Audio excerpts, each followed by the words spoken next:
This episode is brought to you by SendPro from Pitney Bowes. SendPro has 3 times the features of Stamps.com at 1/3 of the price. Visit pb.com/GFQ to learn more and try it for free for 90 days. After that, you'll get SendPro for only $5 per month. That's pb.com/GFQ. Casper, an online retailer of premium mattresses for a fraction of the price, because everyone deserves a great night's sleep. Get $50 off any mattress purchase by visiting casper.com/Andrew and enter promo code Andrew at checkout. RXBar is a whole food protein bar with no BS. Get 25% off your first order by going to rxbar.com/Andrew and using the promo code Andrew. That's rxbar.com/Andrew, promo code Andrew. And by Harry's. Stop messing around and get started shaving with Harry's today by claiming your free trial offer. $13 value for free, just cover the shipping by going to harrys.com/whatsthetech. What's the tech?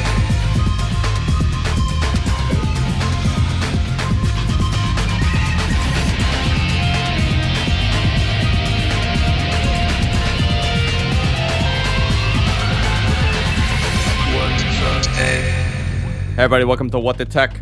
I'm Andrew Zarian, and I'm joined by not Paul Thurrott once again. Paul is still traveling. Paul's in the middle of a big move, and I said, Paul, you know what? Take off this week.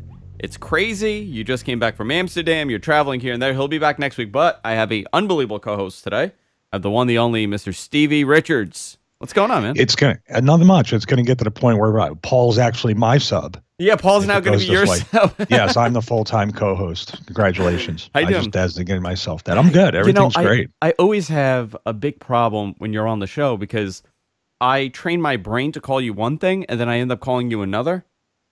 You really are the man of two names in my universe. Yeah, it's confusing wherever I got to fill out any kind of, independent contractor form. And have you ever been known under a different name? Yeah. And, I list all of them, all 20 of them. Michael Mann, everybody. Has anybody told you look like that wrestler, Stevie Richards? Has anybody ever told you that? No, they say Shawn Michaels, but not Stevie Richards. So I deny that one for sure. We have so much to talk about today. It's going to be a lot of fun. We're going to talk about how we use computers and how things have changed over the last 10 years. Obviously, 10 years, very close to 10 years to the day of the iPhone being released. And I kind of want to take time and talk about how that has changed all of our lives, whether you are a iPhone user or you are not an iPhone user. The impact has been there for everybody. So I do want to talk about that and a whole lot more. But before we begin, I want to take a moment to talk about a new sponsor to the show, and it's SendPro by Pitney Bowes. These guys are unbelievable. I know many of you are small business owners, independent contractors, independent workers, running a business, and the expense of mailing is astronomical if you do it the wrong way. My wife sells stuff on eBay all the time, and she has to go print the label, send it, go to the post office, or schedule, a UPS pickup or one of those other guys to pick it up. And it's not cheap, to be honest. There's competitors out there, like Stamps.com, for example, and they charge about $15.99 a month. SendPro, $5 a month. It's 3 times the features at 1/3 the price. No special equipment is required. No one is waiting online at the post office. You could print the stamps from your computer, save time, save money. Also, you could compare shipping rates and delivery times between USPS and other major carriers like UPS and the other guys. I keep saying the other guys because they're not on this copy.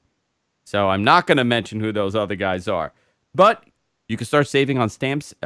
Start saving at 3 cents per stamp. Savings, I mean, that's when you're mailing so many things. I know you were saying, Stevie, you are doing some real estate and you have to do mailers. Yes. And I was just about to say, we have probably the most evil person. He looks like evil Santa Claus here in the area. Nobody wants to go to his branch of the post office. So this would be, if you have an evil Santa Claus running your post office, this would probably be a good solution for you. Yeah. But, and seriously, I mean, he really is a miserable person. So nobody wants to go there. But in this case, with this thing, this piece of equipment and everything that you get with it would make it a lot easier to ship out. I do eBay as well. I ship out merchandise, and these mailers would be another benefit to doing this. So $5 a month. And a question about the actual stamps, if you're doing, say, postcard size, is there a discount on that, or is it the same flat rate as the post office? I believe the savings start at 3 cents per stamp. So you are saving money on this, Pitney, because they negotiate the special rate for SendPro users. So I don't even know you what the are cost getting of a stamp discount right now either. I know, it's crazy, right? They raise it every year. I think the last time I checked, it was like 44 cents or 39. I don't even know. I think there was a thing, to go back to wrestling. There was a picture that Chris Jericho put out, and it was a check from WCW, and the check was for 25 cents, and the stamp on it was 33 cents. So I've lost those checks. Yeah. You know what? If they had Pitney Bowes, if they were part of SendPro, they signed up $5 a month with SendPro, they would have saved on a lot of money. Maybe save the company as possible. So what you're saying is that if this was around, then WCW would have stayed in business. I'm going to say that. That's what I'm going to say. If you go to pb.com/GFQ, you can learn more. And when you sign up, you get SendPro free for 90 days. You'll also get a free 10-pound scale, which I have right here. And when your free trial is over, you'll send SendPro only $5 per month. These guys are great. I'm actually I have it now because in my office we're mailing so much stuff. So I'm using SendPro. It's amazing when you actually use the products that you talk about. pb.com/GFQ. I want to thank them for supporting the show. So let's begin. Let's begin with a couple things here. One, I don't know if you heard the end of my MacBook Chronicle. My nightmare. That was my MacBook I didn't think Pro. I didn't think it was ever going to end. Oh, it ended. It's over. It's over. Oh, wow. It's over. And look, and it's over because I was so adamant to getting a new one. They handed me a 2017 MacBook Pro. I did hear that on a couple episodes ago, right? So I wanted to follow up with you, just touch on that for a couple of minutes, because they sent it to me, and it's been much better. I have to tell you. So. As Paul would say, I gave them 5 stars under consumer reports because they were very good with this stuff.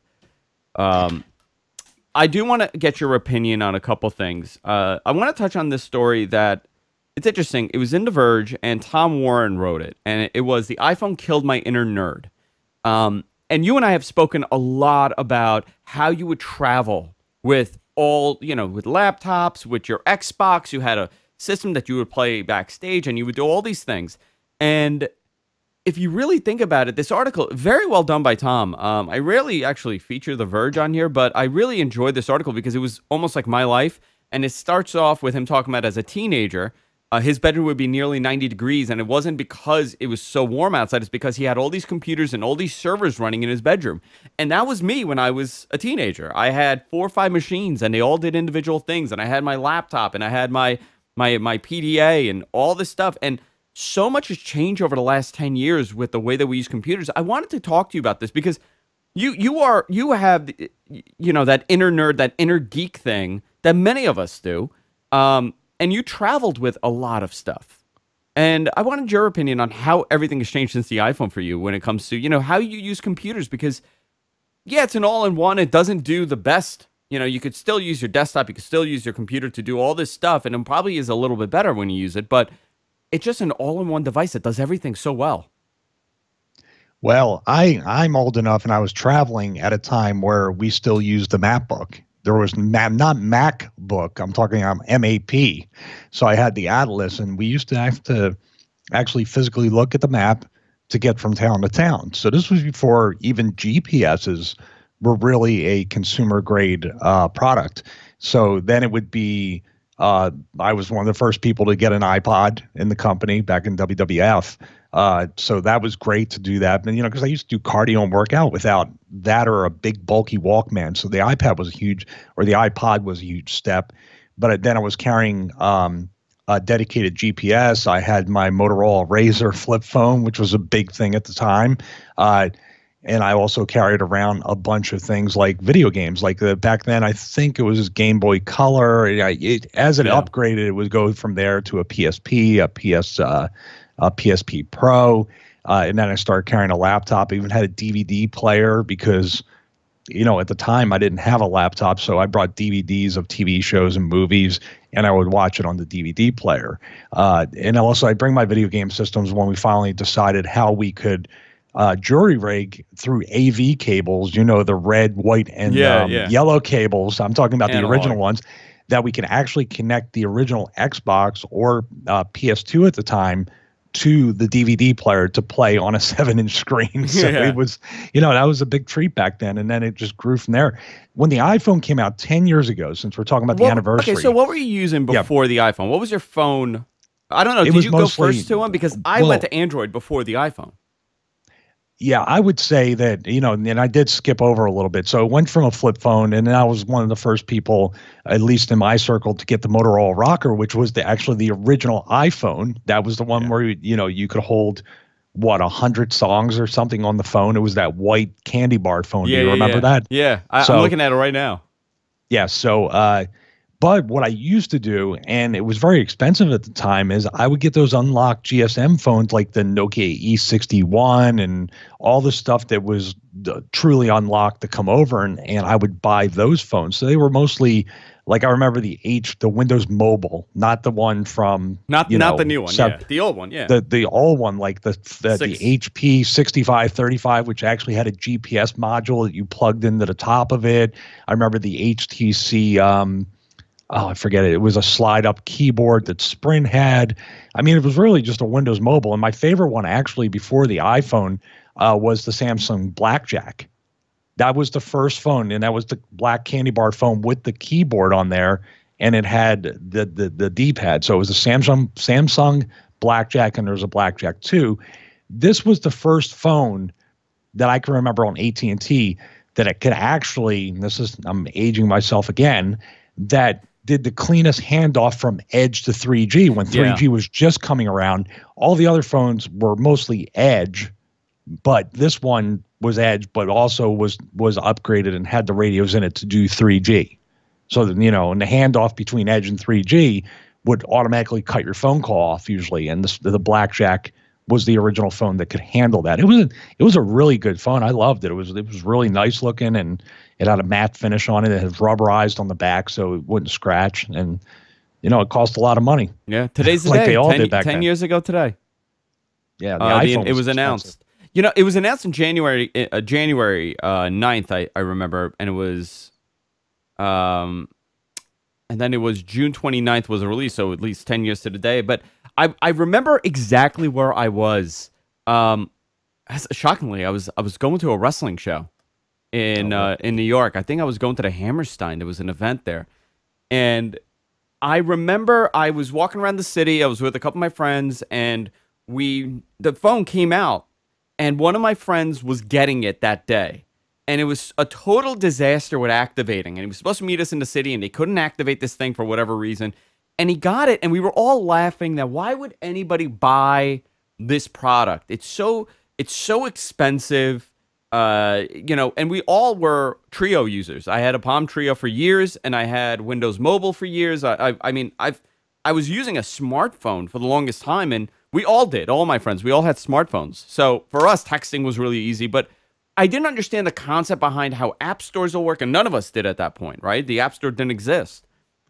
Well, yeah, I mean, and I did skip over again. The Treo 600 and 650 were two of my favorite. I still have Palm mine. OS. Palm OS was, I believe Palm OS was an operating system that if they didn't make the missteps that they made and ended up going out of business, that it would have evolved into something a lot more. I think it could have been a great competitor to iOS. People will always say, Android competes with, obviously, Android is very competitive. Google does a very good job. Samsung does a very good job at being competitive and being cutting edge.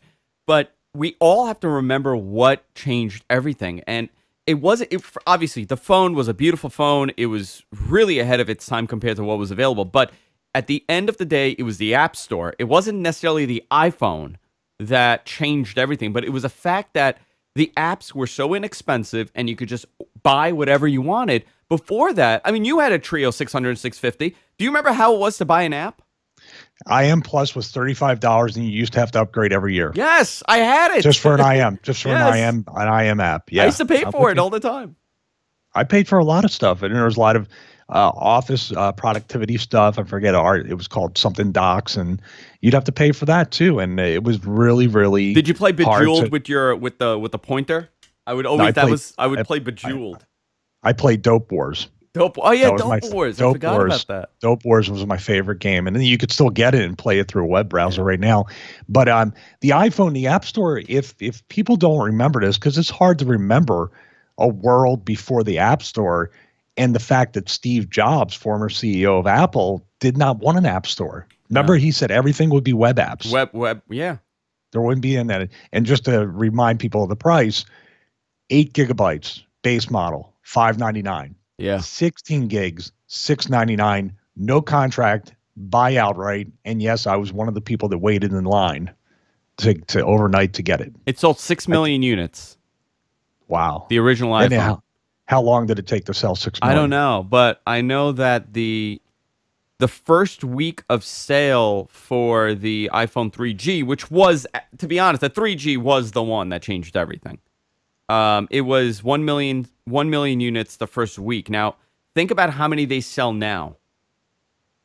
Think about how many units are sold every time this iPhone comes out. I mean, it's crazy. 3GS, here we go. First week sales. Let's go. Let's see if they have it listed here. They don't have it listed here. Well, the total now in the 10-year anniversary is over 1 billion. 1 billion iPhones worldwide. I mean, that's unbelievable. Unbelievable. Yeah, they weren't even. I don't think they were going to other countries at first. It took at least. I mean, I know when they really got shipments out, it would still sometimes be 2 to 3 weeks before other parts of the world would get it, before they really rolled it out at the same time. But I think initially wasn't a U.S. only launch for a while before they were able to get it in different parts of the world. Yeah, I think the original iPhone, the original one, and the 3G. So for a while, for a few generations, they didn't have the worldwide reach that they have now. So that number might have been more if they had the access to get the phones there. I'm just, it's amazing to look back 10 years from now, 10 years from today, and say, okay, well, what are we going to be using? What's going to be in our hand? And before the iPhone, it really was smaller and smaller devices. Thinner devices, smaller devices, thinner devices, smaller devices. But now we've actually gone up in size with devices. And I want to kind of reflect on how they impacted not just the mobile market, but just the PC market in general. To the point where I know people that do not have laptops. They don't have PCs. They just have their phone and maybe a tablet, maybe an iPad. And they get everything done that they need to get done, and they're perfectly happy. To me, I find that to be an impossible universe to live in because I need my computer. I need to do certain things a certain way. But for many people, this is simple. This is the way to use a computer. And the iPhone is somewhat responsible for that. I mean, I would say single-handedly responsible for the it's good enough mentality when it comes to computing and mobile computing. I agree with that. I think you're the line that separates normal people from weirdos like us is that we're content creators. But if you think about it, with the iPhone the way it is now, and as long as you don't need to sync in external audio and you're not looking to do all these fancy things, you can use iMovie and create your YouTube videos and throw them up there. You don't have to do anything outside of this phone. And then if you add an iPad into there with a keyboard, I mean, who really needs to do anything but surf the web, check social media, send emails, and now with the new iPad Pros coming out, it's got the same camera as the 7 in it. So it's amazing, actually. Yeah, that's what I mean, and that's I think that we'll end up with the iPad Pro the way the files and the new iOS 11's coming out. I think there will be more people going that route rather than getting these very expensive MacBook Pros like we have, or even the iMac Pro, which is $5,000 and above. I mean, I kind of wanted to get your opinion on that, actually. But before I do, hey, Stevie, you are a fitness guy. I don't know if people know that. You are in unbelievable shape. And do you want to say how old you are?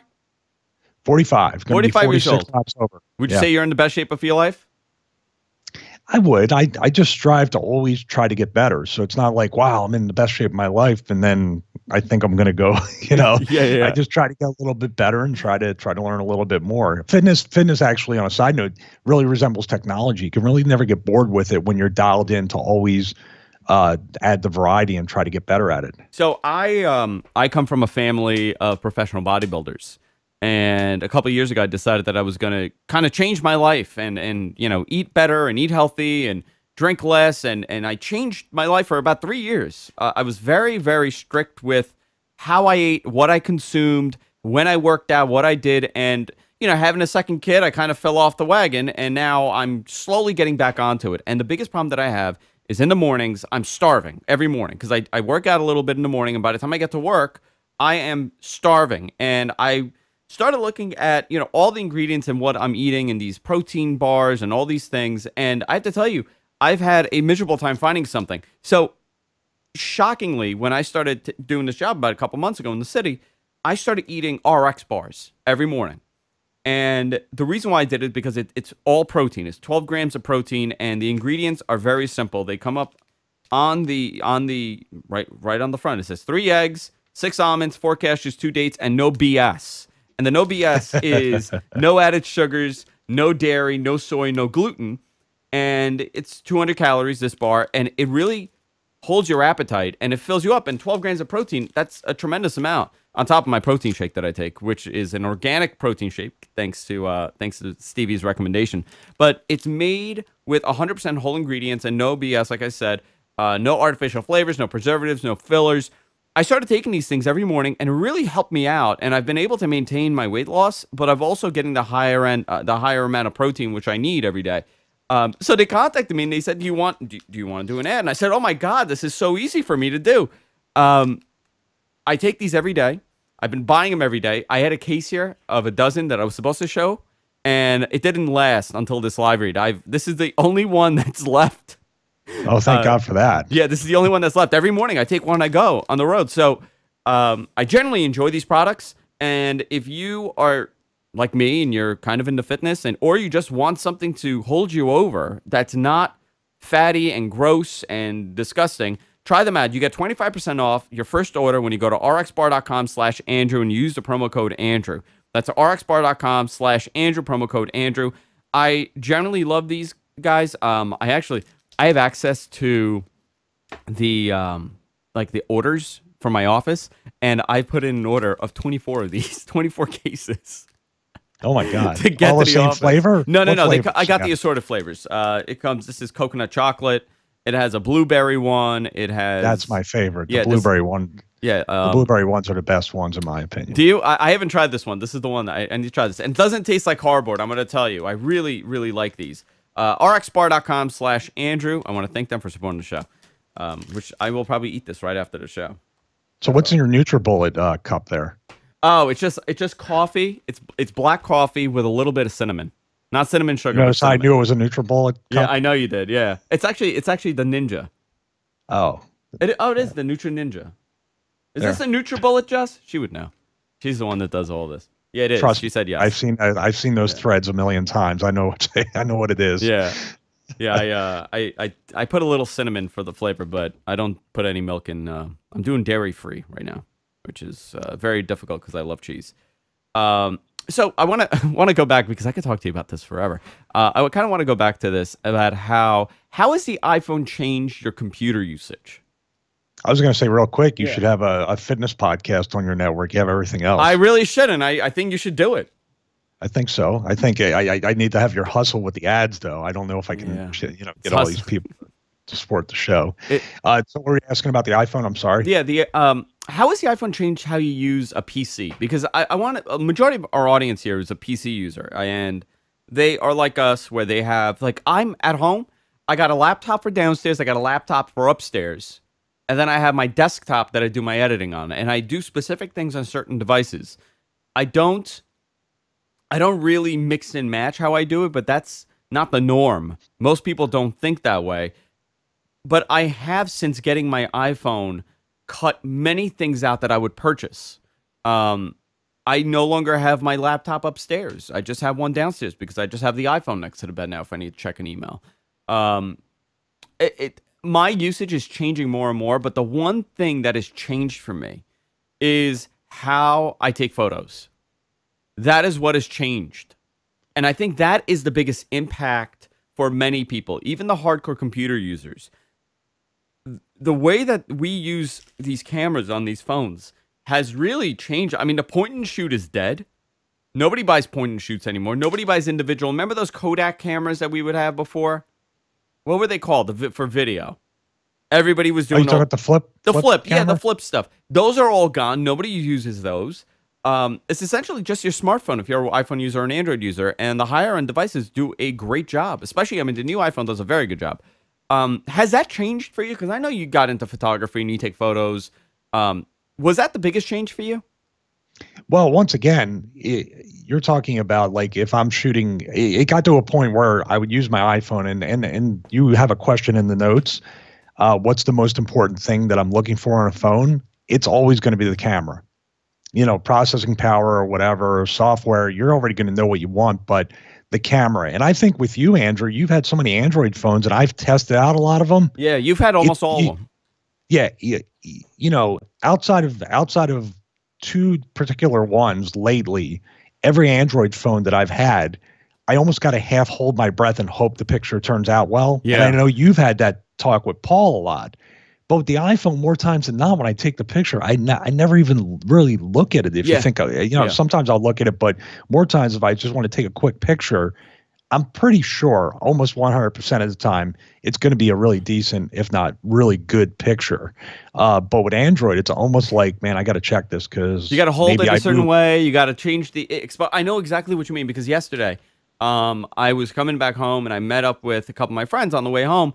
And one of them just bought the brand new S8. He got the bigger one. And he took a front-facing selfie. And I looked at it and I go, man, this is a really good shot. And I started playing around with the phone a little bit. And the camera's unbelievable. It's a great camera, front and back. But it has that problem that I've experienced with all my devices where I fall in love with a camera like this phone right here, the S7. I fell in love with the camera. And then I started using it. And then it was in situations where it's not the perfect photo to take, and it starts falling apart a little bit. When the iPhone does it's a marginally better job. And for most, you don't want to go back. If you got that moment to take, I'll give you an example. It takes forever now, and this has been a problem with Android. And listen, I'm an Android user, so when I say these issues exist, I'm realistic about the way that I use devices. You know, it tends to slow down a little bit. The camera app doesn't load as fast. The shutter sometimes locks up. These have been issues that I've had with Android for a very long time, and they've always existed. And, you know, I've been an iOS user forever. I've been an iPhone user for almost a year now on top of this. And I have to tell you, it's just that it's marginally better, and that's really what takes it over the edge. There's only two cameras that I use, and one is the newer version. And we've talked about this off camera. I think we talked about it on the show last time I was on. My workout videos are exclusively shot with an LG G6 and V20. Yeah, I saw it. Because the videos have that wide view mode, so that's what I need. Plus, the cameras on those phones are really, really good because it has the laser autofocus. It's fast. It doesn't try to do too much chicanery like the Samsung tries to really oversaturate and tries to do too much guesswork, I think, with some of the pictures. But the one thing across the board with Android phones that I wish they would change that the iPhone, it did until I dropped it. The iPhone has gotten right. And it's a little thing in my mind, and it'll probably drive everybody nuts now. When you take a selfie with the front-facing camera, yeah, it's always backwards on Android. It's always backwards on Android. Let's see. Yeah, you have like critical strike would be the other way on a selfie. So you'd have QFG. Let me see. Yeah, unless they fixed it. But the G6 I have, it is. You're right. It's backwards. It won't flip it to right side. It doesn't. And anybody ever does a Facebook Live video, like I'll tell my wife, I'll be like, "Oh, he's using an Android phone." She's like, "How do you know?" I go, "Because his shirt's backwards." Well, yeah, that is interesting. I've never noticed that. Why would you tell me this? Why would you do that? Because I need to stay on the dark side of iOS. Now it'll drive you nuts, right? Yeah, yeah. Is this a common thing with all the Android devices that they do this? Every one I've ever had. But not on iOS, it mirrors it? No, it actually flips it. It flips it, yeah. You would see it just like you see it here. I don't know where I put my phone. I would test it out right now. No, it I, works on iOS. I just did it. I've never heard anyone else bring that up before. Now the entire world is going to be angry at me It's for very angry. smarting them up. Yeah, nobody wants to get smart enough. But that's the one thing I don't know That why is little interesting. things like that. And I think as a whole, why the camera suffers is because Apple obviously has the walled garden, but iOS can manage memory, cache, or anything, all the stuff under the hood a lot better than the wild, wild west of Android. And that's why Yeah. you have so many different experiences. Like I have great experiences with the LG phones, but I don't have great experiences with the Samsung phones. I have the opposite. You know, that's really funny. I really like the Samsung phones when people tell me not to like it, but I've had not a great experience with the LG phones. So I think that's the interesting thing, right? Depending on what phone you get and depending on the manufacturer and the time for, and what you're looking for, you're going to have a very different experience. So this goes into my other part, right? Since I kind of want to focus in on phones because it is the 10-year anniversary of the iPhone obviously getting released today, and a lot has changed. I mean, across the board, everything has changed. What is the one thing that you look for in a phone? Because for me, it was such a different thing 10 years ago, you know, or 5 years ago. The thing that I wanted was performance and you know, I want to be able to put an SD card in there. I want the battery to be removed. I want to be able to update the ROM if I want to. I want to put a new ROM on there, right? As an Android user, that's kind of what you did a couple of years ago. Now, I care about the camera. That's it. The camera's the main thing for me. I agree. That's what I said in the beginning, and I agree, and I stick to that. The camera is the only thing that can ever. I feel like everything else is a lateral move at this point. You know, whatever processors can do, and however many cores they have, or how much RAM, or any of this other stuff. The camera is the only thing that can really. The sensors can get better. They can fit more into that smaller space. They can have, the portrait mode still isn't perfect. So maybe with the iPhone 8, they're going to get that right because I think it still technically seems like a beta It does, function. yeah. And for people that don't know what that is, that's like the iPhone 7 Plus, I believe. Was it both of them? Whichever. I think Just it's the both 7 of them. Plus. It's the big one. All right. Yeah. So basically, you could take a picture and, like, if you have a 50 millimeter lens, it creates that nice blurred background called bokeh. And this was supposed to be a software solution for that, which Android has been trying to do forever with the Samsung phones to automatically do that. I think also HTC tried to do that with their. I had that phone. Remember when they were the first ones to have the dual lens. The dual I lens, believe. yeah, and they were doing Yes. bokeh, yeah.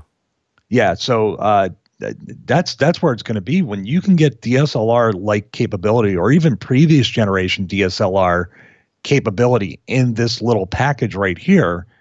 That's going to be something people will pay money for. You know, I don't know about. My wife just got an iPhone 7 Plus because she dropped her iPhone 6 in the tub while washing the baby. So I was trying everything to get her to hold out till the iPhone 8, right, till September. But it was impossible. So she got the big phone she didn't want to get, and she still thinks it's too big, but she's getting used to it. The whole concept of this giant phone. And she took my daughter to gymnastics, and she took these great shots using the portrait mode, using, you know, with the bokeh, with the rear, you know, blurred out. Now, you could tell this isn't the perfect photo, and it's not the perfect way to do it. But for the purpose of what it is, my God, it looks really impressive. It really to not have to bring a camera bag and put the right lens on. And Yep. You're going to miss the shot. I mean, the best camera, Paul has said it, everybody's said it. I think it's the tech reviewer's mantra is the best camera that you have is the one that's on you. Yeah. You know, and that's the convenience of doing that. I feel like with this phone, I'm not sure it can get much bigger than 5.5 inches. I know the bezels can go away, but do you think there's going to be a 6.5 inch iPhone coming out? I don't know. You know, I don't know anymore because I was one of these people. I mean, that's another thing that's changed, right, over the last couple of years. I never thought I would have a giant 5.5 inch phone. I thought the sweet spot is about 4.7 to 5 inches for a phone. Whatever you could hold in your hand. This is about 5.2 inches, and I think this is fine. But the new one, there's no bezel, so it's even bigger, right? The screen, the new Samsung. I don't know what the perfect size is. I do think that the iPhone Plus, the 7 Plus, is a little too big because the bezel is so big, right? They need that giant bezel. Now with Yeah, the next I have one, a G6. The G6 is the screen size is the same as the iPhone 6S Plus, 7 Plus, and the phone is much smaller. It's crazy how much smaller and lighter it is than the iPhone. So they could keep it the same size and actually make it a smaller phone yeah. if they try to.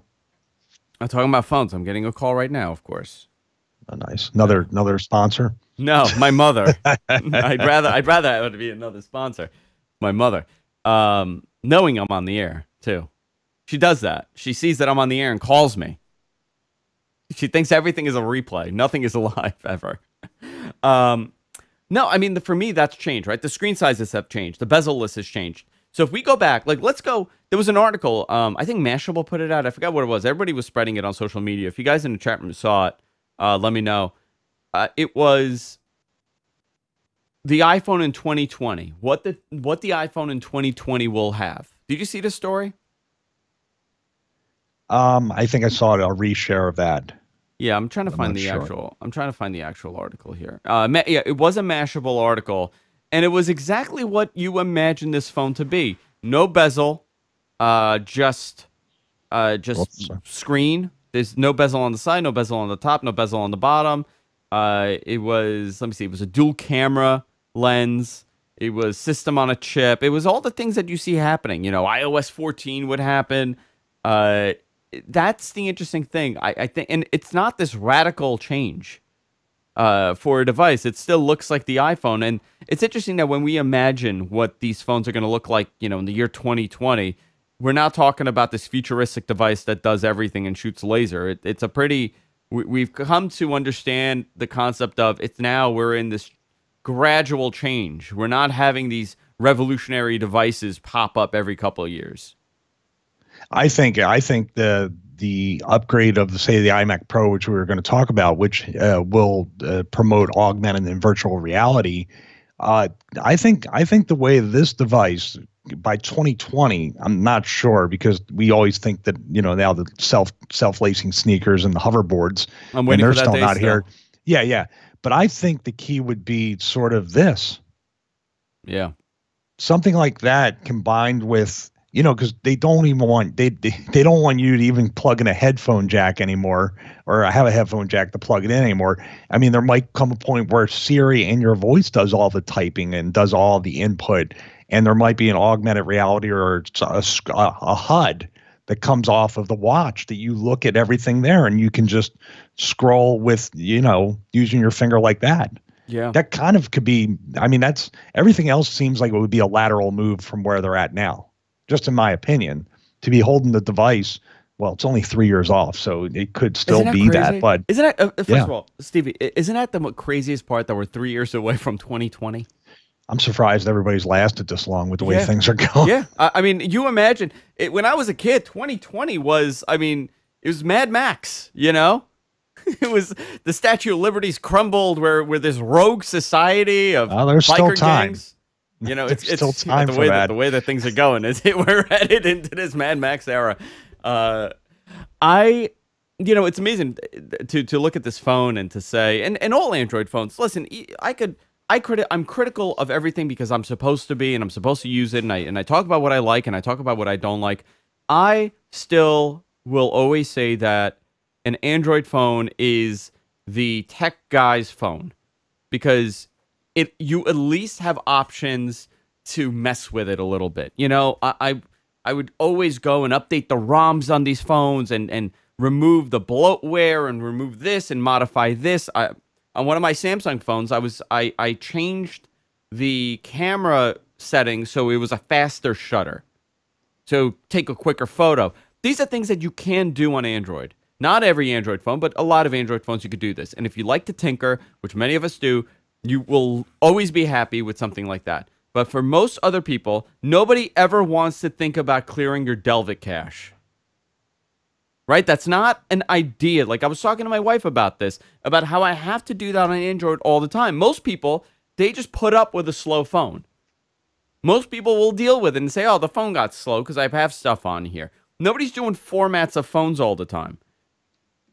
I feel like with my usage of my iPhone, and not saying that they don't have problems, I don't have half of these hiccups that I do with Android.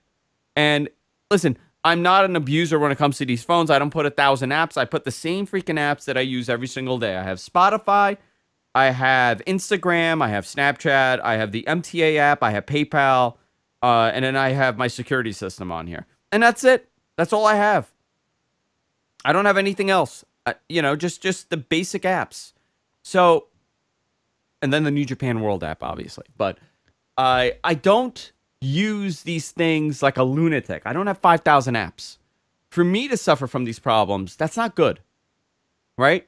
The other argument here is battery life. That is the biggest thing here. The iPhone 7 has far better battery life than what I have here with this phone. Now, it's probably a bigger battery. That's fine. But it's also the way that the app uses, the batteries being used. Because guess what? The developer only has to develop for one phone and one phone only. Not 5,000 different types of phones. No, you're right. And I will say this about Apple, though. They play a pretty fast and loose game with these batteries. And, there's a famous phone call about the iPod. I think it was Casey Neistat years ago about how the battery on his iPod only lasted 18 months, and it would cost as much for him to replace the battery as it would be to buy a new iPod. Yeah. But that's what I'm going through with this phone. It's a 6S Plus. And the battery on this and the battery on my iPad Pro, as a matter of fact, is not lasting anywhere near as long. And it's really, it might be a few more charge cycles because it's probably 13 months. And this is a little bit over 13 months.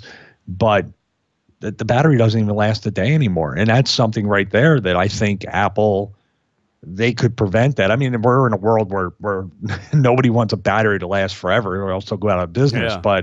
But this should be slated to kind of like last with the battery for 18 to 24 months. That is one thing over the last 10 years we have not gotten a tremendous improvement with. We have seen improvements. We have seen changes to battery. It's just gotten bigger, right? We have this false understanding that batteries have improved. Well, it's not really that the batteries have improved. It's still the same lithium-ion batteries. The technology has not matured over the last decade as what other things have matured into. Software has gotten better, and the batteries have gotten bigger, but we have not seen a major revolutionary change in battery technology. That will be the next big change. That will have... Well, the Samsung tried to do it with the Note, but yeah, we saw what happened there when you took a risk with battery life. Because it's just a technology. I've spoken about this a couple times, and I don't know if you were on the show when we discussed this. Years ago, I would say probably when I first started doing What the Tech, I read this article about how battery life over the next 10 years was going to change drastically. That there was an Israeli company that had figured out with the coating of the inside of the battery, how to keep the cells from depleting. And it necessarily wasn't going to keep a better charge, but what it would do is it would expand the lifespan of the battery to hold the original charge. So we all have mobile devices, and we know that the battery day one and the battery a year from now, they're not going to have the same performance. It's just not something that happens. The quality changes. The quality depletes quicker. What they had figured out was that with this sleeve, this whatever coating the sleeve had, it was going to hold the battery, the charge a little longer, but it was going to keep the longevity of this battery long. Nothing ever came from it. That could be a lobby thing. That could be a politics thing. That's definitely a money thing. Maybe someone needs to buy them up. Well, nuclear battery. Let's do that. Somebody I bet did buy them up, and I'm sure, yeah, it got squashed like the electric. Listen, car I'm going to call and all it. The other stuff. I'm going to call it by 2050. We're going to have little nuclear powered batteries in our phones. You think so? It'll last forever. 50. You won't last forever if that's in your pocket. No. I really, my father's really into the battery stuff, and I got to talk to him about it because it's actually amazing how much he knows about this stuff. For years, he's always spoken about the batteries, and he was always telling me well, if we figured out a way to make nuclear power work, imagine your cars, imagine your home, and it would require this much, but it is so beyond dangerous to do where nobody's ever going to take the risk to do it. Well, I want to. we talk about this in my conspiracy podcast it's 3 other wrestlers. We call ourselves Conspiracy Horsemen. You'd love it. Love it. It's actually up on the YouTube channel. But we talked about energy, 0 point energy and other things that are theoretical or they might be out there somewhere. But if you think about it, when we charge these phones, when we do all this stuff, we're connecting to a grid from the 1800s.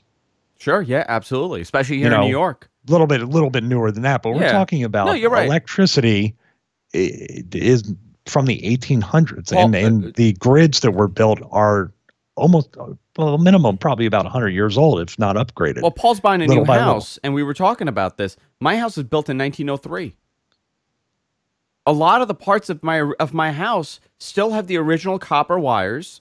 That 114 years old. Yes, they still same copper lines, same. I mean, some have been improved, but this thing is crazy, right? Like my house, the way this is before zoning things and regulation. 1903, it was originally wired. I don't know if it was. I still have gas lines for you would run the gas and have a gas fixture for your lights. I still have parts of the house that have that. It's crazy if you think about it. You get more money for that if you decide to sell it in this crazy market. I know some hipster do it before the crash. Yeah. But you know what I mean? You're right though. Some of the parts in this country, they're wired from, you're right, the late 1800s, 1890s. Well, I think that's more, I'm not speaking out of turn like a conspiracy theorist with this, but I have to think there's stuff out there that's better, and it's just not at the consumer level right now. It's just so much of a task to do the whole infrastructure in the entire country and replace the entire grid. It'll be worth it, but I think we're in a very reactive society now and not a proactive. It's kind of like Android and iPhone. They both react off what the other does. Let's go back to technology, because iPhone would never even change if Android and even Windows Phone or Palm OS or all these other companies throughout their history had pushed them to do it. They don't do it right away, but you're talking about wireless charging, the iPhone 8. How long has Android had that? But they sit back and watch. I'm convinced they watch to make sure, okay, that phone blew up, so we're not going to try that. This happened over here. They let them be the guinea pigs, and then Apple slides it in, renames it, and it's an amazing new magical technology they created. I do want to continue this with you. It's a very interesting discussion to have. If I could figure out what I'm doing here, that would really help. There we go. There we go. There you go. Paul's not here, obviously, guys, and it's me and Stevie. Where can people follow you, actually? Let's do that. They can go to patreon.com/Stevie Richards. I put up monthly workouts there for as little as $5 a month. You can download HD videos, you get a calendar, and of course you get support throughout the whole month. And then you can go to my YouTube channel. That's actually still under T4 Show videos, but just look up Stevie Richards Technology on YouTube, and we put up a bunch of different stuff there. I've been doing that for over 10 years. Well, I've been doing that as long as the January 2007. So just when the iPhone was announced, is when I started podcasting and doing YouTube stuff. So you were before your time. Only if you started doing a wrestling podcast at that point. They're getting all the money off of what I should ask for royalty checks. Guys, I want to take a little break and talk about our unbelievable sponsor, and that's Harry's. To get your free trial set, including a razor handle, 5-blade cartridge, and shaving gel, go to harrys.com/whatthetech. I've been a Harry's user forever. And listen, you're gonna say you have a beard, Andrew. What are you shaving? I'm gonna tell you something. You made me shave my arms one time. Stevie, this is a perfect example. He bullied me into shaving my arms, and now I shave my arms all the time. No, the reason why I use Harry's, and I was one of these people that I never bought the expensive razors, right? Because the process is so difficult. You're almost treated like a criminal. They lock these things behind a cage. Someone has to come with a key, buy it, open it. You got to buy these expensive cartridges when you go to the store. The process is not cut and dry. At Harry's, it's delivered to your door, free shipping. You could order the cartridge. It comes in this beautiful packaging. They do everything from top to bottom. And because they were sick and tired of dealing with the up cost and the hassle of buying these razors. So I always use these cheap, very thin disposable razors to just shave really quickly, because I always have facial hair. Over the last couple of years, even the brands that I always trusted and used, the quality has gotten so bad that within 2 shaves, you're throwing it out and buying a new one. The cost of the Harry's razor is a fraction of what it's going to cost you normally. if you just like me, shave every couple days and that's it.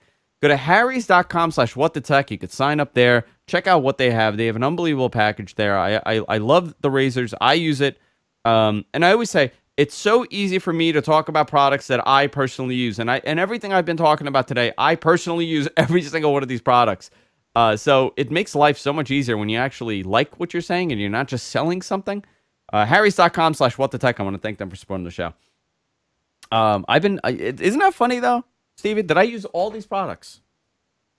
Yeah. Does anybody go to like CVS or Walgreens or like Walmart to buy their razors still? Yeah, a lot of people, a ton of people, and it's such a pain. Everybody, I think it's because they're not aware, they don't know, and that's why we're spreading this message with Harry's. I got the nicest note for Father's Day by one of our viewers. He bought the Harry's Father's Day box set, the limited edition set, and he said that his father absolutely loved it. And he's an older man, and you know he has a difficult time impressing his dad with gifts, and he was so happy with this. So it was a very nice letter to get, actually. I should actually send it to Harry's. Maybe they'll sign up again. Give me some more money. Right. That's exactly. Yeah, give them money. Yeah. Got another kid. I got another kid.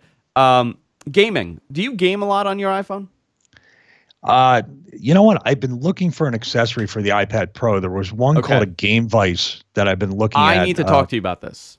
Okay. I have a Fire TV, which I have the controller for, and I could play games like that. And I also have a controller for the iPad, for the Apple TV, that I could play some games with. It's fine. It's just the joystick and you know, it's a controller. I can't figure out what would be the best to play using, you know, like if I have a game on my iPad, which I have an iPad Pro, the 13-inch iPad Pro. What do I use to connect and play? Like, is it an improved experience to play that way? Are you talking about connecting to a television? Connected to a TV, or even just connected to a controller. Like, just play, you know, have it in front of me like a laptop and just play with a joystick. Yeah, there's a bunch of them. There's a SteelSeries one that you could use with the Apple TV that connects over Bluetooth. And then there's one that actually connects on the ends of the iPad Pro from Game Vice. They were supposed to send me one. I should check in with them. Yeah. And I think they're both Bluetooth, which means there's always a chance for disconnection. There's always a chance for some sort of lag. I prefer, there's two games I play on the iPad Pro that I absolutely love. And it's Trexels. That's a Star Trek game. And Faster Than Light. They're both based kind of in the same thing. Faster Than Light is a really, really popular game. I think it's still on sale for $3, and it's incredible. And they even have another one coming out. I forget the name of it, but there's a follow-up that has to do with time travel. And it's all overhead, like 2D type stuff, but it's really, really cool to be able to, you know, play these games that have a lot of heart and they're turn-based. You know, those are the ones I play. But you can play, like, pinball games are really good to play. I was playing a pinball game on one of the original iPads I had, so I assume that that's gotten even better. But I've gotten to ones where you use the virtual controllers. Andrew, have you ever used those? No, I have on the actual the virtual. There's one that I had where it was a suction cup, and it would actually make it easier to use the controllers to play like Madden on your iPad or iPhone. You don't have the touchscreen controls. There'd be a suction cup where the sensor would kind of, would have something that would touch the screen. I want to say that I have used it, but I can't remember what my experience was like. The experience isn't perfect. If SteelSeries, the Nimbus, I believe it's called, because you have an Apple TV, that gives you a double connection. So now you have a convergence where if you wanted to play on the iPad and you wanted to play on the Apple TV, that one controller will pair to whatever device you want to play on. Wait a minute, I have this. I have the Nimbus. Yeah, that connects to the Apple TV as well as and it was the one iPad. of the first. Exactly, it was actually one of the first controllers that was accepted by the Apple TV for the gaming. Oh, very interesting. So I have this. So I'm curious. I want to test it. I want to set it up and use it. But the Apple TV has been such a huge disappointment. You're so correct. I was so pro Apple TV because I felt that the picture quality was a little bit better than the Fire TV at the time. And the black levels were just a little bit better. But with the last version of the Fire TV, which there should be another one coming out from what I was told, the Fire TV is a much better device because it's so open to development, and it's so easy. It's much easier to develop an app for a lot of people. If you're an Android developer, it's easier to kind of develop these apps in on Apple TV. From what I know, from what I was told, we have someone that developed the app for us a while back, and they said it was easier for them to go through the process. So I'm just going to base on that. I feel like the App Store has really failed for Apple TV. There's really not much there. The games aren't at the quality that they should be. I mean, neither are they on Fire TV, but I'm actually surprised at the lack of push from Apple and the lack of development of, games that would work on this. They have a great opportunity to have these side scrollers that have made a huge comeback. These 8-bit looking side scrollers on Apple TV, and we really haven't gotten too many great games. No, I agree. And another easy thing about Fire, the Fire Stick or the Fire TV, because of the processing power, you have a better time with gaming. The Fire TV is an Android-based system, so you can sideload a game that you have on your Android phone.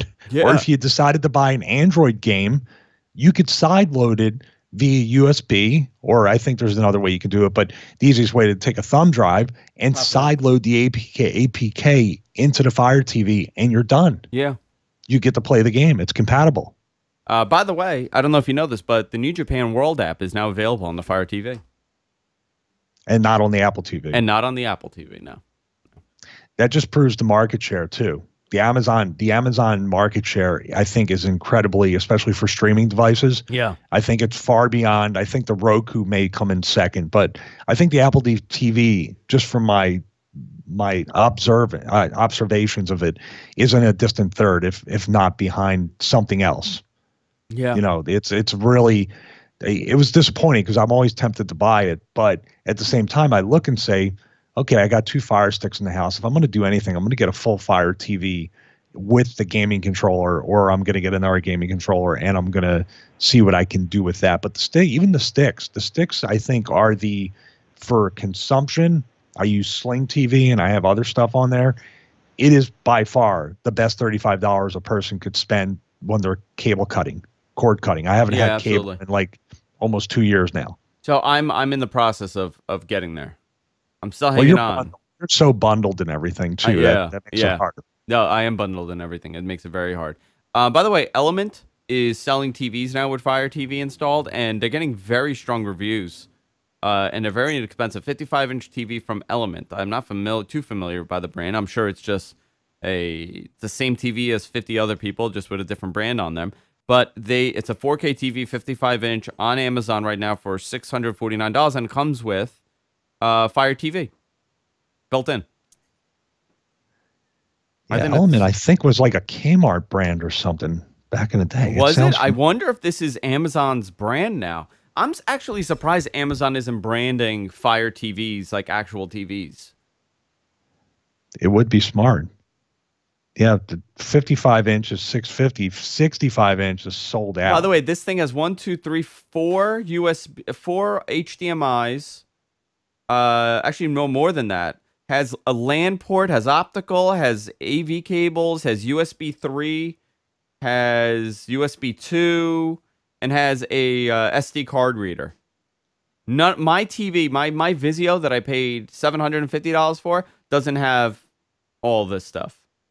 And it has composite components, so if you're a retro gamer like me, you can plug it in too, because I have a PS2, I got an original Dreamcast. And listen, by the way, I have no idea how good the quality of this TV is. It just, I'm actually surprised by this, because I just clicked on it and I'm looking at it. It's very impressive. Listen, I don't think it's necessarily a thin TV either. It looks pretty thick for what it is. And it is pretty thick. Yeah, it is pretty thick. Yeah. But 650, I don't know. That's kind of hard to say, because for me, this is what I would say. Unless they plan to upgrade the software, that my Fire Stick first gen is a lot slower than the second gen that I have. Yeah. So that as they upgrade it, I wouldn't want to have a Fire TV built into it that I can never upgrade to a faster one with more room, better processor. I'd rather have that on the outside. Just another quick thing I want to mention here. I absolutely hate the new Hulu app. Have you used this? I haven't used Hulu in forever. So I should give you, because I have the family plan. I should actually give you my Hulu so you could play around with it. Could I ask you a quick question? Yeah. Do they still have the model that when you pay for Hulu, you still get commercials no matter what? No, no. So Okay. they have the commercial-free version, except for a couple of things. So here's the interesting thing, okay? I don't know why this is, and somebody will think I'm nuts, but my Fire TV, Hulu on the Fire TV does not have The Simpsons. But Hulu on my Apple TV has The Simpsons. And I don't know why. It has like all the seasons. Every season is on Hulu now on my Apple TV, but not on my Fire TV, number one. Number two, they changed the freaking UI on Hulu where it is so convoluted to use. It's beautiful, but it does not make any... Right, Jess? You hate it, right? She hates it. She's cleaning up right now because the babies are sleeping. They made us very convoluted. And the other thing that's happened to me is, you know, they have Hulu TV now, right? Where you get cable, like the cable channels. So I signed up for it. Yeah. I signed up for the trial so I could talk about it on the show, and I played around with it, and it was okay. It was fine. It was still confusing how to use the guide. I don't think it's a perfect way to do it. And I canceled it. So at my office, I have a Fire TV. I have a Apple TV, and I watch Hulu on there when I get in. I actually watch wrestling in the mornings there because nobody's there. I can no longer use Hulu on that TV because it tells me to put in my zip code. It screwed up my account where I could only watch on tablets and in my house. I can't use my Hulu account somewhere else. But other people are able to use my Hulu account right now if you don't have an Apple TV. Apple TV, wow. You can't watch it using my account on another Apple TV out of my IP. It's very strange. I have to do some sort of reset. So that was my little rant about Hulu. Wow, that's so strange that it's fragmented like that. Yeah, it got fragmented. You think they got some kind of deal with Apple? I don't know. It's the first time that I saw it because I wanted to watch. My kid loves The Simpsons. Like when she's hysterical, I put on The Simpsons and I watch it with her. Not that it's the best show for a kid, but it just calms her down for some reason. Yeah. And try one of your iOS devices. Try one of your iOS devices. It works on it works on all of them. All my iOS devices. It works on it. I have The Simpsons on there, but I don't have it on my Fire TV. I don't have it in Hulu on Fire TV. That sounds like an iOS Android type thing. I'm curious if I'm curious. I don't know. It was bizarre, and I had no idea that this goes on. Maybe it's a glitch. Maybe it just hasn't updated the app on my Apple TV on my Fire TV. I don't know. There's something going on with it. So we'll figure it out. How can it be just one show? That doesn't make any sense. That sounds a lot more on purpose. I don't know if it's one show. It could be more. Maybe it's more. You're so busy, you'll never find out. I'm gonna start searching all the shows to see what's compatible. Can anybody tell me if you have a Fire TV, if you have Hulu, that if The Simpsons are on there, like all the seasons? I'm curious, very very curious about that.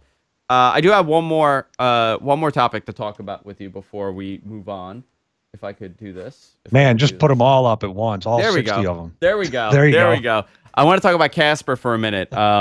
And guys, they have an unbelievable deal. If you go to Casper.com/Andrew, you get $50 towards your mattress purchase when you use the promo code Andrew. I absolutely love a Casper mattress. I've been sleeping on it. We just ordered a second Casper for the guest room. And they also have some really other cool stuff that we don't really talk about and we don't really advertise here.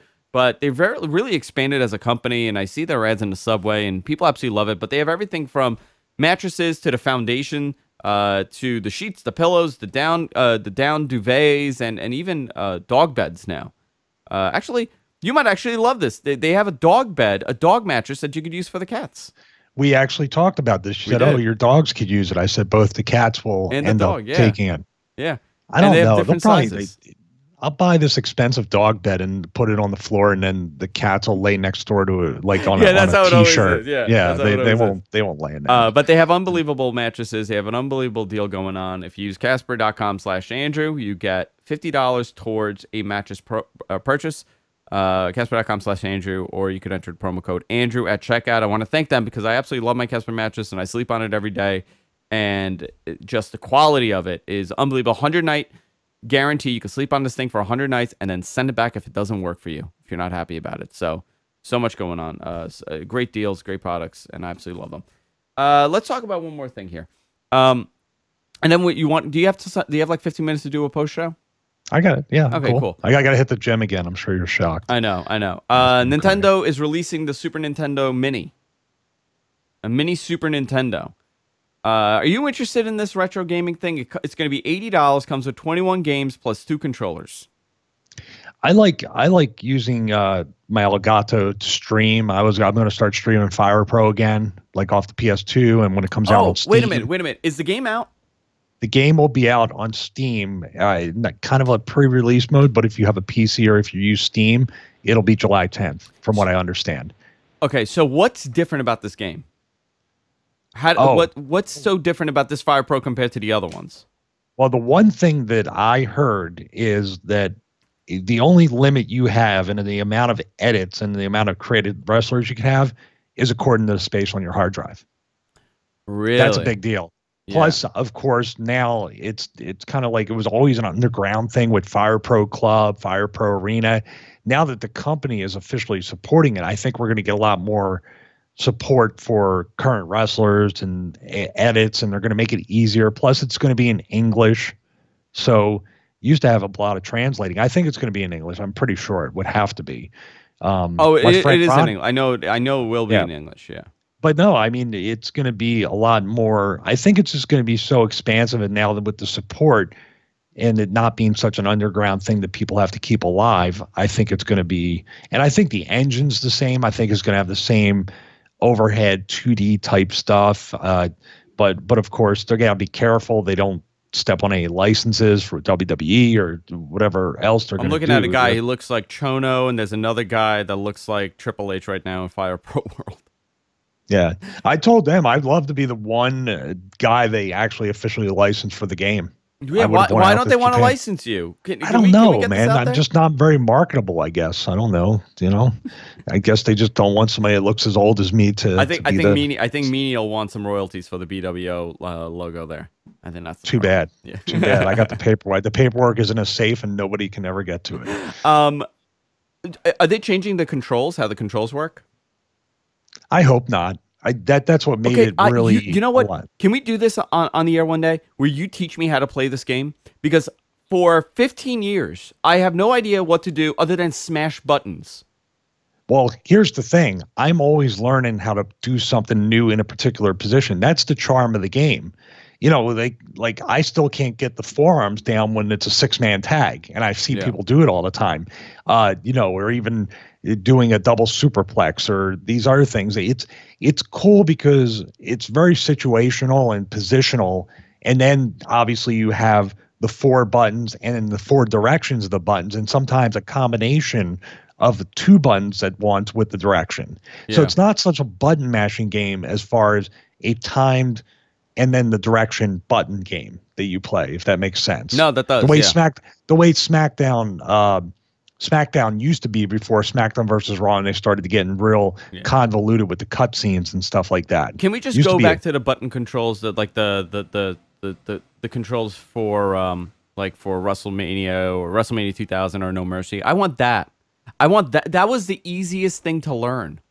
Well, no, the No Mercy is technically what Fire Pro does. It's the same type of button controls? When you go to lock up, you hit the button in a direction, and then that's what No Mercy was. That's what WrestleMania 2000 and WWE Revenge and Versus the World. Yeah, those are all the same. No, seriously, you're going to have to teach me. Okay. So this Nintendo, I'll talk in the post show. This Nintendo's going to come with 21 games, Contra 3, Donkey Kong Country, Earthbound, Final Fantasy 3, F-Zero, and it's coming with Star Fox 2 that was never released.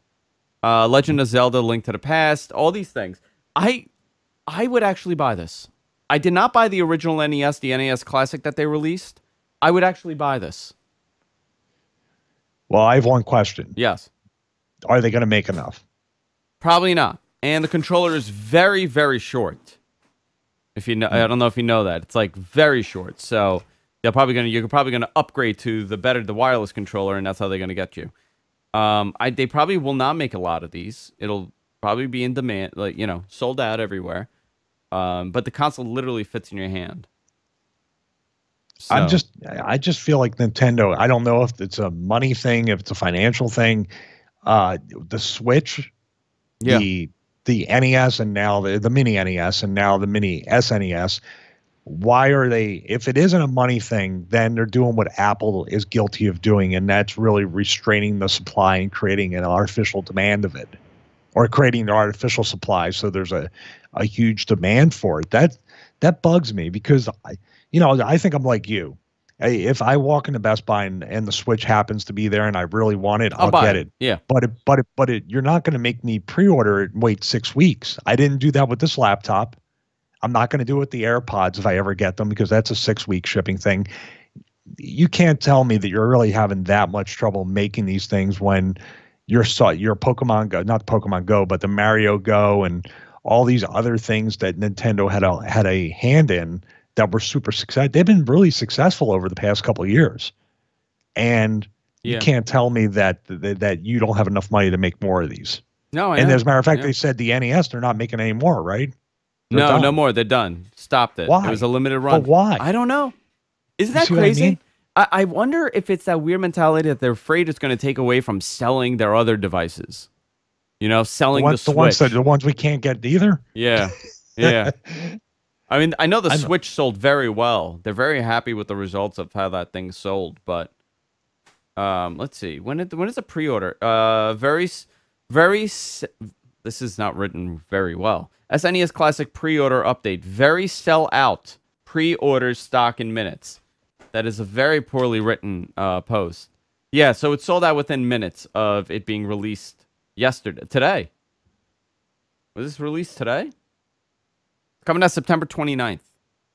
So you'll have to go to a store and get it. I'm going to check now in stock. Stock is available. Whoa, of all places, eBay. That's never a good sign because they're going to charge you a lot more for it on eBay. I just don't like. I'm looking at it in stock right now in nowinstock.net. Out of stock everywhere for the Switch except for eBay. I mean, they're going to just kill you on eBay on that. It just makes no sense to me, and people keep falling for it when I'm going to pay for it. I'm going to wait for it. I'm going to do all this stuff, and we're like kind of like old soldiers in this. Yeah. I'm not going to lose my mind trying to get this thing. Let's see, Walmart. Can you pre-order at Walmart? Nope, sold out of stock. You're not even able to pre-order it at all. No. So this is the whole thing. People give up, and with this competition, Nintendo is playing a very dangerous game. And I know on the show notes you were talking about the Xbox One X. And I know we'll probably get to it, but with this kind of availability of now the PS4 Pro, even a PS4 Slim is really affordable with games and controllers. Yeah. For PSN memberships, Xbox is selling a year of Xbox Live. There's too much incentive to buy a very powerful current system that's more powerful than the Switch. Yeah. That you can walk into a store and buy today, and that's backwards compatible. That you don't have to have a ridiculous 25 character Nintendo ID. There's all these different things that they're ignoring the problems, and they're creating something that isn't going to make people wait. No, I don't think people are going to go. Now what are they going to come out with next? The Mini N64. I guarantee you in 6 months. Yeah. They're just going down the line on that. And then where do they stop? Well, they're going to stop because people are going to stop caring and say, well, I'm just going to get an Xbox One X. I'm going to get the PS4 Pro. I'm going to get an Xbox One S for a couple $100. It's Also, $100 maybe there's some less money grab than for Nintendo at this point. They know that they're not going to be making consoles for too much longer, so might as well, and then they're gonna license their brand already, and I really thought that this connection with Apple and would have been some sort of nice relationship with them for them to have like a little app store within the Apple platform for all their Nintendo games. They should have released every game on the Apple TV and got a piece of that, and that would make people want to buy the Apple TV. Just exclusively on the Apple TV. It could have just been the new Nintendo in a way. Yeah. Interesting. It's very interesting. So we're going to do a bonus show, guys. If you're watching live, stay tuned. You can watch the bonus show. If not, you can head over to patreon.com/whatthetech, and you could access it there. Stevie and I are going to hang out for a couple more minutes and talk about a couple more topics here. This is fun. It's always easy doing a show with you. Always easy. Really? Yeah, it's never pulling teeth. Sometimes you have people on and it's like, ugh, you know. That's why I never do guests. I have like 4 people that we have on our shows, and that's it. Nobody else. Really I'm in a very select club, huh? It's a very select club. Very. And you've never seen Paul and me in the same place. No. So, but we are different people. I don't know. Believe it or not. I don't know. We'll find out one day. He makes a lot more money at tech reviews than I do. So yeah, we're not the same person. But you do make a lot more money doing wrestling than he does. I pay the price. Yeah. I'm sure his back hurts after sitting writing. That's, you know, a little bit. I don't want to make fun of him. He works hard. Yeah. Where can people find you? Well, you can go to StevieRichardsFitness.com or go directly to Patreon.com/Stevie Richards. Patreon, I think, is a great vehicle. If you're thinking about doing any kind of contribution stuff or offering services that, you know, people can choose to support. And that's really why I switched my model from Stevie Richards Fitness membership model to the Patreon model, which has actually turned out to be more successful in the end, because when people, I think, have a choice to support and you're putting information out there that they like at an affordable price, more people end up supporting that than if you kind of have a paywall. So I really am a big proponent of the Patreon. I'm sure the premium show, right, Andrew, is a Patreon supporter deal? Yeah. Yeah. Yeah. The cool part is that if you just want to go on there and kind of podcast, they offer you up to 200 megs per audio post. So you can go to town and really add anything on there. And even if you just want to have it as a blog site for free, I've seen people do that. So other than that, you can follow me on social media at BWO Stevie, at Stevie Richards on Instagram. Also, my Facebook page is Stevie Richards Fitness. I'm in the early research phase of, and I'll just tell, first time people are hearing it right now, of looking into opening my own cat cafe / gym. I won't say what the name is, but it's adorable. And I think I'm combining 2 things I do love that I will never get tired of. So everybody I've told the idea to have said that's pretty amazing. So very early research phase, and hopefully it won't be an expensive endeavor. So that's about it. I'm very, very excited to hear about this and see what happens. I think it's a great idea. You kind of filled me in a little bit, and I think it's a really, really cool idea. So you can find out more. You can follow Stevie on Twitter, on Facebook, on every platform, mostly Twitter, and of course his Patreon. You can follow me on Twitter at Andrew Zarian. Stay tuned, guys. We're going to continue on. We're going to do What the Talk, and we'll see you all next time. Take care. I forgot to plug one last thing. Oh, what is it? ProWrestlingTees.com/Stevie Richards. You can get a cool Fire Pro Critical Strike shirt. Which I have. Sorry about that. I wear that shirt all the time. Sorry about that. Go ahead. Yeah, there you go. All right, guys. We'll see you all next week. Take care.